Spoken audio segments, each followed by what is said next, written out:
High everyone, welcome back to my channel সুভিসেস lifestyle.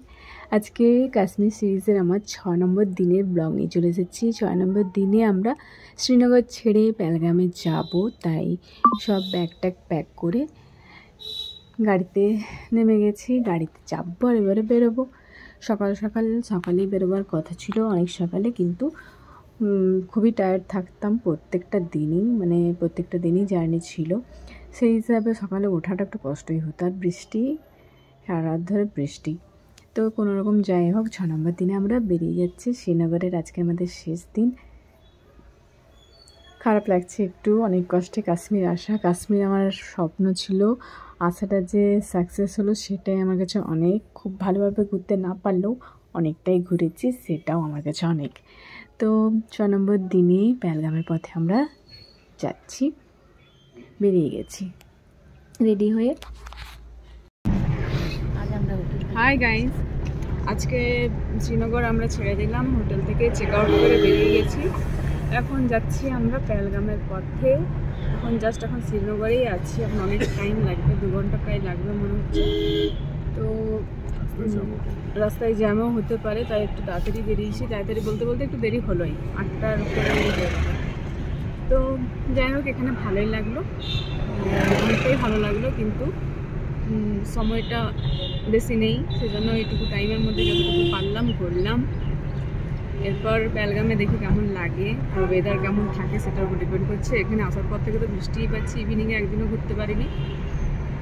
তো যাই হোক, নেক্সট আমার যা হচ্ছে সবই শেয়ার করবো। সাথে দেখো, টাটা। এখন এরপর রাস্তায় সুন্দর দৃশ্য দেখে দেখে যাওয়া। কাশ্মীরের পুরোটাই সুন্দর, প্রত্যেকটা জায়গা খুব ভালো লেগেছে। এরপর যেতে যেতে কেশরের চাষ এই জায়গাটা হয়, পুরো রাস্তায়ও দেখালো যে কেশরের চাষ হচ্ছে বলে, ক্ষেত জমিগুলো। এটা একটা জমিনদার কেশর বলে একটা শোরুমে ড্রাইভারে ঢোকাচ্ছে। প্রত্যেকটা গাড়িকেই দেখলাম এখানে দাঁড় করানো হয়। আরও অনেক দোকানও রয়েছে, এরকমভাবে শোরুম রয়েছে, বেশ বড় সড়, সব রকমের রয়েছে ড্রাই ফ্রুটস। আর কেশর, বিশেষ করে কেশরটা এখানে খুব ভালো পাওয়া যায়, যেহেতু এদের কেশরের চাষ। আর কেশর সম্পর্কে কিছু এরা বলবে, সেটা বোঝাবে, সেটা শুনবো, তারপর নেবার নেব। আখরোট, কিশমিশ, কাজু সব পাওয়া যায়, আর সবই ভালো ভালো কোয়ালিটি, খারাপ কোনোটা না, তবে দামও সবগুলোরই বেশি, কোনোটাই কম দামি না। वो खाली इस जगह पे होता है। इस जगह को बोलते हैं पांपोरा। हम लोग खुद जमींदार लोग हैं और हम अपने फोन से कलेक्ट करते हैं, यहाँ पे बेचते हैं। केसर को पहचानने के 3 तरीके होते हैं। पहला, अगर आप इसको डायरेक्ट चबाएंगे इसका टेस्ट आता है कड़वा, मीठा या नमकीन टेस्ट आया तो समझ लेना केसर डुप्लीकेट।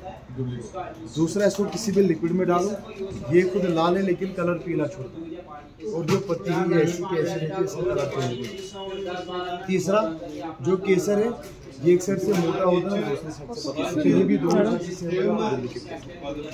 और केसर कभी खराब नहीं होता। इसके एज 30 साल, फ्रिज में नहीं रखना है, गीले हाथों से इस्तेमाल नहीं करना है। केसर को रोजाना खाओ, ये माइंड के लिए अच्छा होता है, आंखों की रोशनी को तेज करता है, हार्ट के लिए अच्छा रहता है, कैंसर सारा को ठीक करता है, या खासकर प्रेग्नेंट लेडी के लिए। প্রত্যেকটা ট্যুরিস্ট পার্টিকে এরা এরকমভাবে বোঝাচ্ছে, কেশরটা কী, কোনটা অরিজিনাল কোনটা ডুপ্লিকেট, কীভাবে বুঝবে কোনটা নেওয়া উচিত, সেগুলো আর কি বোঝালো, যেটা ওদের কাজ। তো ভালো লাগলো, জেনেও ভালো লাগলো। আর অনেক কিছু বিউটি প্রোডাক্টসও ছিল, ফেস ওয়াশ, ক্রিম, এগুলোর মধ্যে। তো আমরা কিছু জিনিস নিলাম, ড্রাই ফ্রুটস কিছু নিয়েছি, আর কেশরও নিয়েছি। তো এরপর বেরিয়ে যাচ্ছি, প্যাক করে নিলাম। কোনো কিছুই কম দামে পাবেন না, এটুকু আশা করা যাবে না। তো যাই হোক, এরপর বেরিয়ে যাচ্ছি। বেরিয়ে পাশেই দেখলাম একটা চায়ের স্টল বসেছে। এখানে চা, কাশ্মীরের যে বিখ্যাত চা সেটা বসেছে। প্রথমে আমরা ভাবলাম এমনি নর্মাল চা, মা তো নর্মাল চাই খেতে চাইছিলো, কাশ্মীরি চাটা মায়ের ভালো লাগছিল না, আমাদের ঠিকই লাগলো। কেন কি অনেক কিছু দেওয়া ছিল, গোলাপের পাপড়ি দেওয়া ছিল, সেখানে একটা রোজ রোজ গন্ধ আসছিলো, এটা মায়ের ভালো লাগছিল না। তো শেষে দেখলাম এটা সেই কাশ্মীরের চাই। প্রথমে ভাবলাম নর্মাল চা না, এটা কাশ্মীরের বিখ্যাত চা, যেটাকে বলা হয় কাওয়া। আমার ভালো লাগলো, আমি তো খেলাম, একটু নতুনত্ব লাগলো। এরপর আবার বেরিয়ে পড়লাম। এগুলো মাঝে মাঝে চেক পয়েন্টগুলো ছিল কাশ্মীর, পুরো রাস্তাটাতে এরকম পেয়েছি। এরপর একটা আমরা ফুড প্লাজাতে ঢুকলাম, সেখানে খাবো। ব্রেকফাস্ট তো করতে হবে, এরপর লাঞ্চের তো কোনো ঠিক নেই। লাঞ্চ তো একবারে পেহেলগামে গিয়ে জানি না কখন পাবো করতে। তো তার আগে আমরা প্রথমে ব্রেকফাস্টটা এদিকেই করে নিচ্ছি, মানে এখন আমরা শ্রীনগরের দিকেই আছি, মাঝামাঝি পথে, পেহেলগাম পুরো পৌঁছায়নি। তো ব্রেকফাস্টে নিয়েছি আমরা আলুর পরোটা, সাথে আছে দই, আচার, পেঁয়াজ, এগুলো ম্যাক্সিমাম টাইম আমরা ব্রেকফাস্টে খেয়েছি। বেশ ভালো, এখানে আলু পরোটার কোয়ালিটিটাও খুব ভালো, আর একটা খেলে বেশ সুন্দর লাগছে, আর টেস্টও খুব সুন্দর। তো সবাই এরকমভাবে আমরা খেয়েছি, কখনো ম্যাগি, কেউ ম্যাগিও খেয়েছে, আর পরোটাও খেয়েছি। তো এইভাবে আমাদের ব্রেকফাস্টগুলো সব দিনই ভালো হয়েছে। তবে এখানে খাবার কোনোটাই খারাপ লাগেনি, আর শরীরেরও কোনো সমস্যা হয়নি। মেন কথা ওইটাই, যে শারীরিক কোনো সমস্যা হবে, গ্যাসের প্রবলেম হবে, এরকম কখনোই কিন্তু কোনো দিন হয়নি। 5টা দিন আমাদের কেটে গেল, এটা 6 নম্বর দিন। তো এরপর এখানে খাওয়া কমপ্লিট করে আমরা আবারও বেরিয়ে যাব। এরপর টয়লেট সব জায়গাতেই ব্যবস্থা রয়েছে, দেখলাম প্রত্যেকটা জায়গায় যখনই আমরা খাওয়া দাওয়া করছি সেখানে কিন্তু টয়লেটের ব্যবস্থা রয়েছে। সেটা তো প্রয়োজনই, প্রত্যেকটা টুরিস্ট প্লেসে যদিও থাকে, তো কাশ্মীরে দেখলাম এই সুব্যবস্থাগুলো কিন্তু আছে। কিন্তু বাথরুম যে খুব পরিষ্কার পাবেন সেটা কিন্তু আশা করা যাবে না, যেখানে যেমন। তো মোটামুটি নর্মাল করার মতন ঠিকই আছে। এরপর রাস্তায় আমরা যাচ্ছি, সামনে একটা স্কুল দেখতে পেলাম, সেই জন্য ওখানটাতে ক্যাপচার করে নিলাম। এরপর এখন পুরো রাস্তা অনেকটাই রয়েছে, যেতে যেতে কত দেরি হয় জানি না। মাঝ রাস্তায় আবারও দাঁড় করানো হলো। এখানে একটা আপেল গার্ডেন রয়েছে, যেখানে সবারই সাথে, মানে সব ড্রাইভারদেরই এদের সাথে একটা কন্ট্যাক্ট করা থাকে, মানে কোন স্টলে কাকে দাঁড় করাবে। প্রত্যেকটা পরপর অনেকগুলো এরকম আপেল গার্ডেনের স্টল লাগানো আছে। তো আমাদের এই স্টলটাতে দাঁড় করানো হয়েছে। এখানেও অনেক আপেল গাছ রয়েছে, দেখলাম আপেল বাগান। এখানে আপেলের চাটনি, আচার, অনেক কিছু বিক্রি হচ্ছিলো। তো গাছগুলোতে আপেল দেখতে পেলাম। তো প্রথমে আমরা তো খুব সারপ্রাইজ হয়ে গেলাম, আপেল দেখতে পেলাম বলে খুব খুশিও হয়ে গেছিলাম। তারপর সামনে গিয়ে দেখছি সেগুলো কিন্তু অরিজিনাল না। এখন তো আপেলের সিজন না, এপ্রিল মাসে আমরা গেছিলাম, আপেলের সিজন হচ্ছে আগস্ট থেকে। তো এগুলো ওরা ফলস সাজিয়ে রেখেছে, যাতে ডেকোরেশনের জন্য কাশ্মীর এসে আপেলটা মানুষ অন্তত দেখতে পায় ফটোশ্যুটের জন্য। তো দেখতে কিন্তু পুরো অরিজিনাল আপেলের মতো, খুব সুন্দর। তবে ছুঁয়ে বোঝা যাবে যেটা অরিজিনাল না ডুপ্লিকেট। তো এই টাইমগুলোতে এরকম থাকে, আর যখন আপেলের সিজন তখন তো অরিজিনাল থাকেই, পুরো গাছগুলোতে ফুলে থাকে আর এত সুন্দর দেখায়। এখন আপেল ফুল কিছু কিছু হয়েছে, সেটাই দেখে এত সুন্দর লাগছিল। আপেল ফল হলে কত না সুন্দর লাগবে। সত্যি মানে কাশ্মীরে প্রত্যেকটা সিজনে আসা খুবই মানে বেনিফিট, মানে কোনোটাই আপনি লসে যাবেন না। এগুলো কি মনে হচ্ছে বলুন তো, অরিজিনাল না ডুপ্লিকেট?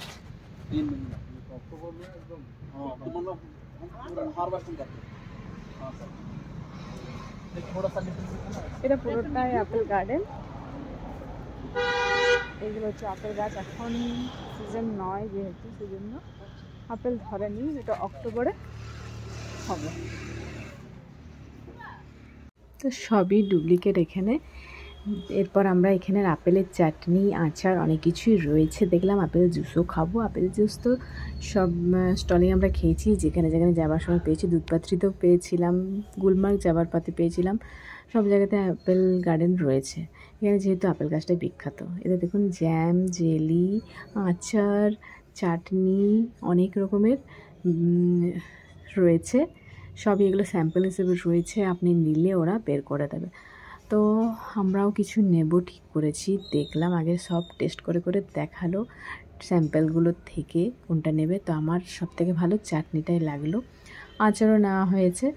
তো সেগুলো সব প্যাক করে নিলাম। প্রথমে আগে টেস্ট করে দেখলাম, খুবই ভালো লাগলো, আর চাটনিটা আমার সবথেকে বেশি ভালো লাগলো। তো সব মিলিয়ে আপেল গার্ডেনটা বেশ ভালোই লাগলো, অভিজ্ঞতাটা বেশ সুন্দর।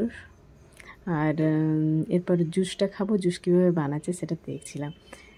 তো যে বানাচ্ছে সে বলছে আমার ভিডিও করছো, ওদের মাঝে হিন্দিতে বলছিল, ভাবছে আমরা বুঝতে পারছি কি না। বলছে আমার ভিডিওটাকে সবাইকে দেখাবে?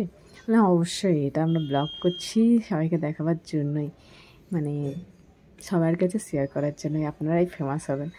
তখন হাসছে শুনে। তো আপেল জুসটা টেস্ট করে প্রথমে আমি দেখলাম, খুব ভালো লাগলো।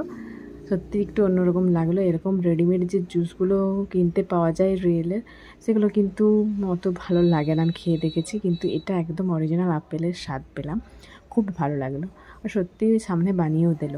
এরপর আবার আমরা বেরিয়ে যাচ্ছি পুরো আপেল গার্ডেন দেখতে দেখতে। চারধারে দেখুন শুধু আপেল গাছ, এদিকে ওদিকে দুদিকে আপেল গাছ। আর প্রচুর স্টল এরকম রয়েছে, বিভিন্ন স্টলে বিভিন্ন ট্যুরিস্ট পার্টিগুলো দাঁড়াচ্ছে, এসে ফটো তুলছে, দেখছে আমাদের মতো। এরকম এখানে সিস্টেমটাই রয়েছে, ড্রাইভারদের সাথে সব এগুলো কন্ট্যাক্ট করার থাকে আগের থেকেই, সেই হিসেবে হয়তো ওরা কমিশনও পায়।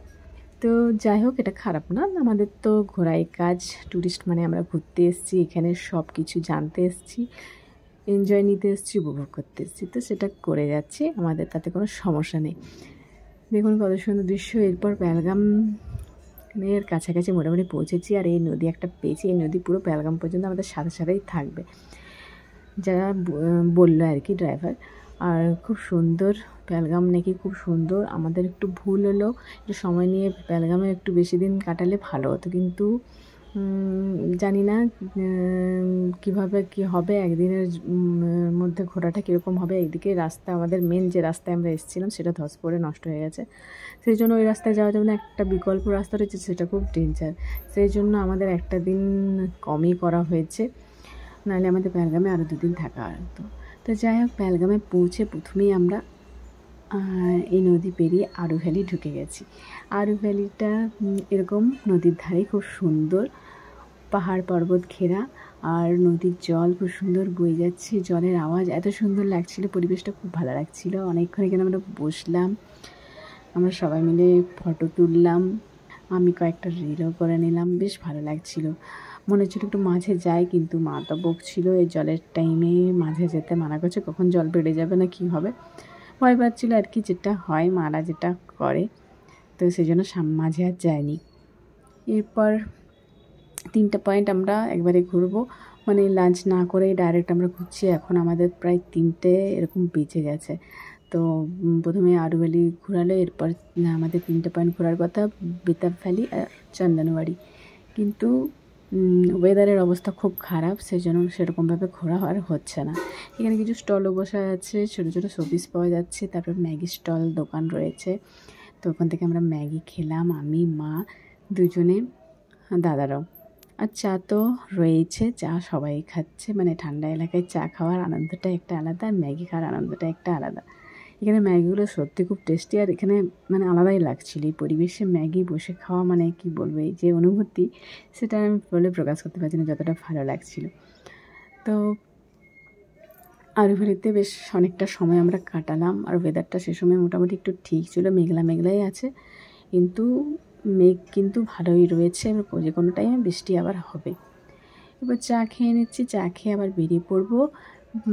চন্দনবাড়ি যাবে বললো আগে, কেন কি চন্দনবাড়িটা একটু দূরে রয়েছে আর একটু উঁচুতে রয়েছে, সেই জন্য বৃষ্টি আসলে আর যাওয়া যাবে না বললো, সেজন্য হড়বড় করে চন্দনবাড়িটা আগে নিয়ে যাবে সেটাই বললো।